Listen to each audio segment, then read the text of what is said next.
qalbni kengaytiradigan, yurakni yozadigan, g'am tashvishlarni bulutini ketkazadigan amallardan bittasi bu sayohat. Sayohat degani albatta katta pulni sarflab boshqa chet o'lkalarga borishni tushunmaslik kerak.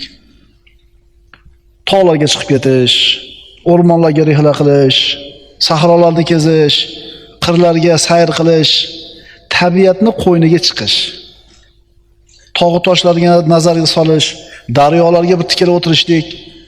Biz sayr sayohat deganda avvalambor shu nazarda tutyapmiz. Uyda dimlanib o'tira olmaslik. Birodar, iching torayib, asablaring taranglashib, yuraging siqilib, dod degan kelib ketadi ba'zida. Chidamay ketasan. Shart ishlaringni yig'ishtirda, do'konni ochma bugun. Mashinangga o'tir, chiqib ket shahardan. Tog'ga chiqib ket, o'rmonga chiqib ket, yaylovga chiqib ket, sahroga chiqib ket. Bo'g'ilib, dimlanib, shaharda tutunni changini yutib o'tiravermasdan, ora-orada shunaqa qilib turgan.